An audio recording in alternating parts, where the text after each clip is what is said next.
Meus prezados irmãos, minhas queridas irmãs, é sempre uma alegria nos encontrarmos, sobretudo quando é encontro de amigos, de cristãos, de irmãos na fé, sobretudo quando este encontro se dá em torno da Eucaristia, da presença de Jesus no meio de nós. Nós estamos neste tempo logo após a Páscoa, tempo pascal, e nós ouvimos as leituras da missa de hoje. E a gente pode perceber na leitura coisas alegres, claro, a maior alegria, a ressurreição de Jesus que aparece no meio dos seus apóstolos, e também algum temor, no caso de São João, já na ilha de Patmos, por onde ele foi expulso, vou dizer assim, foi mandado para a ilha de Patmos e falava da tribulação. Os apóstolos fechados ali no cenáculo por medo dos judeus. Então existe este misto de preocupação, de tristeza, de preocupação e momentos de grandes alegrias. É como a nossa vida, né? Nossa vida é assim também. Nós temos, às vezes no mesmo dia, no mesmo momento, ocasiões tão ótimas, tão boas, e às vezes tem tristeza no mesmo momento. Eu estou lembrando de uma coisa que aconteceu. Logo que eu fui nomeado bispo, eu estava lá em Rondônia e a minha irmã Elza, que aqui está, ela foi a Nazaré, nossa cidade natal, e havia falecido um tio nosso, fazia poucos dias, e ela conversando com a minha tia, a viúva, e a minha tia toda chorosa, a minha irmã ali ao lado, e nisso chega o pai da Regina, que aqui está também, o senhor Orlando, né? Teu tio chegou, Geraldo? Geraldo está aí? O tio da Regina? Geraldo Scano? Ainda não chegou. Está vindo lá de Limeira, né? Acho que não chegou ainda. Ele chegou e encontrou a minha irmã e muito feliz, né? Da notícia da minha nomeação de bispo. Conheci já a minha família. E a Elza olhava para Orlando feliz, né? Rindo por encontrar um amigo, dar essa notícia e ao mesmo tempo chorando a tia, na mesma hora, né? Alegria e tristeza, encontrava com Orlando e a tia no mesmo momento, alguém chorando a morte do marido e outro encontrando os amigos de longa data. É assim a nossa vida, né? É um misto de preocupações e misto de alegria. O Evangelho de hoje nos fala, a leitura de hoje, melhor, nos fala, primeiro, da Atos dos Apóstolos, logo no início da igreja, a alegria da expansão, né? O pessoal aderindo a fé em Jesus Cristo, as comunidades sendo implantadas.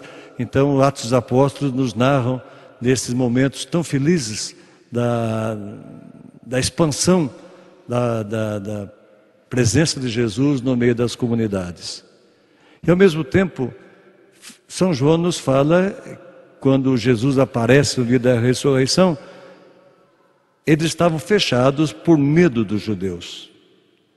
Ninguém tem medo à toa, a não ser que seja um psicopata, né? Se você tem medo de alguma coisa grave que aconteceu, ou está acontecendo, ou vai acontecer. No caso, tinha acontecido que, imagine o que fizeram com Jesus, o que poderiam fazer com os apóstolos, e eles não tinham ainda recebido o Espírito Santo, eram medrosos, temerosos, estavam ali fechados por medo dos judeus. Quando vem esta grande alegria, Jesus aparece ali no meio deles e os saúda por 3 vezes, dando conforto às temeridades que eles estavam passando. Então este misto de temor e também de alegria. São João, quando escreveu o Evangelho, nos fala da ressurreição, nos fala deste trecho que nós ouvimos hoje. Ele escreveu já no final do 1º século. Já havia as comunidades espalhadas, como dizia Atos dos Apóstolos, e São João escreveu o Evangelho 30 anos depois, mais ou menos, dos outros evangelistas. Então ele já tinha um panorama assim de como a igreja estava vivendo os momentos felizes do anúncio da palavra de Jesus e também já as perseguições que estavam havendo naquela época.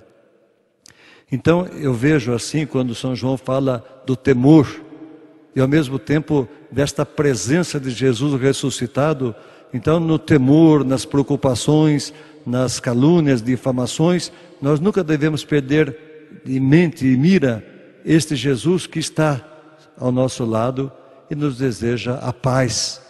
Insiste, 3 vezes ele fala no Evangelho de hoje: a paz esteja contigo.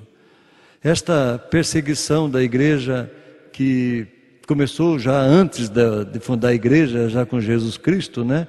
Depois os apóstolos, que quase todos eles foram martirizados, perseguidos, e inúmeros cristãos que começaram a serem mortos por causa exatamente da fé nesta doutrina nova, nesta presença, nesta força de Jesus que apontava para a vida da sua igreja que estava começando. Então nós sabemos de como a igreja sempre teve este momento que exige da parte dos cristãos uma fé muito forte. E se nós falamos daqueles que morreram por amor a Jesus, por amor à sua igreja, quantos que fraquejaram? São muitos. Quantos que bandearam, vamos dizer assim, né, usando a palavra popular, deixaram a sua fé por medo. Perseguição e tentativa para acabar com a igreja sempre houve e sempre haverá. Então nós sabemos quanta perseguição que a igreja sofre. Depois veio um segundo forte ataque à igreja católica ao falar de pedofilia dos padres. Dá a impressão que todos os padres são pedófilos, que só existe pedofilia na igreja. É claro, é um crime horrendo, é um crime que deve ser combatido. É um crime que os padres devem ser punidos, aqueles que assim cometem. Não só os padres, mas todos. E este Papa Bento XVI é o Papa que está enfrentando essa situação, está mandando punir, mesmo canonicamente, os padres que cometem esse crime e levando a justiça humana para castigar, para punir esses padres que assim fazem. Dom Valmor, arcebispo de Belo Horizonte, nos seus artigos semanais, ele pôs que mais de 98% dos padres são sérios e abnegados. Isso a imprensa não fala, né? Mas nós temos aí Jesus que nos fala, né? A paz esteja convosco. Estou aí, não temais, não tenhas medo. Então, se nós lamentamos aqueles que levados pela perseguição, saem das fileiras da igreja, tantos outros continuam firmes, né? Nós sabemos disso, graças a Deus. Então nós hoje queremos rezar por todos aqueles rezar por aqueles que pecaram, né? Temos que rezar pelos pecadores, mas rezar por aqueles que deixaram a igreja levado por esta perseguição contra a igreja, e também rezar sobretudo por aqueles nós que continuamos firmes na igreja, né? E que isto não esmoreça a nossa fé. Eu termino com um pensamento quando a CNBB fez uma nota de apoio ao Papa Bento XVI, e a carta que a CNBB publicou de apoio ao Papa, termina, e eu termino também a minha reflexão com a segunda carta de São Paulo aos Coríntios, capítulo 4, versículos de 8 a 9. São Paulo dizia assim, e diz ainda hoje: somos atribulados por todos os lados, mas não desanimamos. Somos postos em extrema dificuldade, mas não somos vencidos por nenhum obstáculo. Somos perseguidos, mas não abandonados. Prostrados por terra, mas não aniquilados. Então é o que São Paulo nos fala, e eu acho que cabe bem para nós no dia de hoje, para que nós, cada dia que vamos a participar da Eucaristia, lembremos deste Cristo ressuscitado, este Cristo que está vivo no meio de nós, este Cristo que nos dá força. Às vezes parece que está dormindo lá no barco com as tempestades, mas Ele está sempre presente, sempre visivelmente, nem sempre visível, mas sempre realmente presente no meio de nós, e sempre está dizendo a cada um de nós: a paz esteja contigo. Ele insiste, falou 3 vezes, e nós então terminamos com esta frase de Jesus aos apóstolos, a todos nós: a paz esteja convosco.